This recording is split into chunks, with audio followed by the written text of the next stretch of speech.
ધારાસભ્ય કુમાર કાનાણીએ વધુ એક લેટર લખ્યો અને ખાદ્ય પદાર્થોમાં ભેળસેળને લઈને આરોગ્ય મંત્રીને રજૂઆત કરી।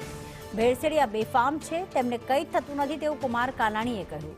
તમે પ્રામાણિક છો, ભણેલા છો એટલે કડક કાયદો લાવો, કડક કાયદો બનાવી કાર્યવાહી કરવા કાનાણીએ માંગ કરી છે।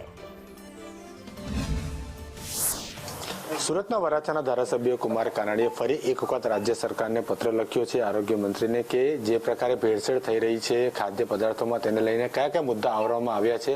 કુમારભાઈ, કયા કયા મુદ્દા આવરવામાં આવ્યા છે અને શા માટે જરૂર પડી? નકલી દવાઓ, ખાદ્ય પદાર્થમાં ભેળસેળ, નકલી ખાવાની ચીજો, પનીર, ઘી જેવા અનેક પ્રકારની ચીજો નકલી અને ભેળસેળયુક્ત મળી રહી છે। આરોગ્ય વિભાગ, ફૂડ એન્ડ ડ્રગ્સ વિભાગ દરોડા પાડે છે, રેડ કરે, પકડાય, પરિણામ શું?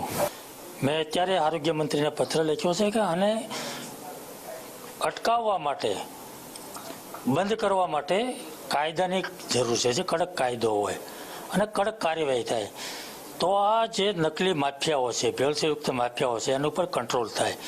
અત્યારે આ લોકોને કોઈ ડર નથી, કોઈ ભય નથી, બેફામ બન્યા છે। દિવાળી પહેલા સુરતની અંદર 9000 કિલો ઘી પકડાયું। શું થયું એનું? ક્યાં છે ઘી? ઘી બનાવનારા ક્યાં છે? શું સજા થઈ?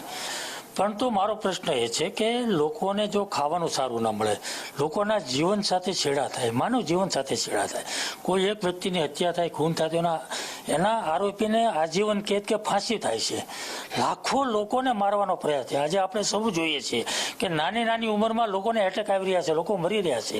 એમાં આ પણ કારણ હોઈ શકે, જેને ખાવાનું સારું નથી મળતું, સ્વચ્છ નથી મળતું, શુદ્ધ નથી મળતું, નકલી મળે છે, તો આ પણ કારણ હોઈ શકે। તો સમગ્ર બાબતે રજૂઆત કરવામાં આવી છે। કેમેરામેન અજીત પટેલ સાથે જયેન્દ્ર પાંડે, સંદેશ ન્યૂઝ, સુરત।